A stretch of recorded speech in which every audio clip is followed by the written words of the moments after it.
Psychology says some of the strangest habits you see in people are UNT floss. They read signals of unusually high intelligence.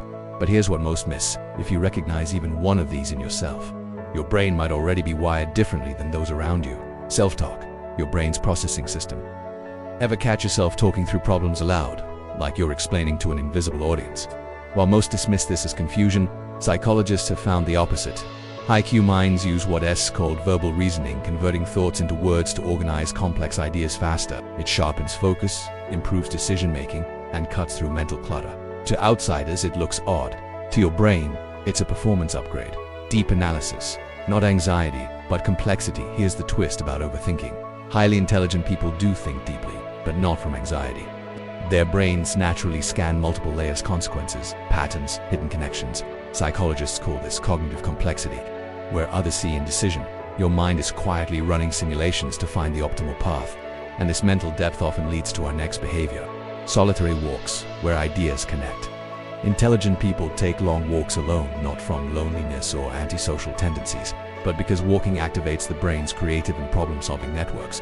Neuroscience shows that movement combined with solitude removes mental interference, allowing disparate ideas to connect freely. What looks like isolation is actually when breakthrough thinking happens. Organized chaos. Selective structure. Your workspace might look chaotic while your mind stays razor-sharp. High-Q brains use selective organization. They structure what matters and ignore what doesn't. The room may look messy, but your systems, ideas, and strategies are precisely calibrated. What appears inconsistent is actually mental efficiency optimized for your thinking style. Intense interest cycles. The learning loop. Intelligent minds often dive obsessively into a topic for days or weeks, then suddenly pivot.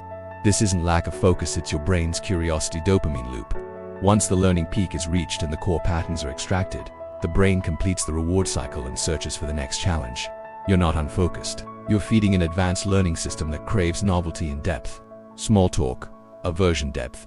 Oversurface small talk drains many high-Q individuals not from rudeness, but because their brains crave substance, meaning, and complex ideas over surface-level exchanges.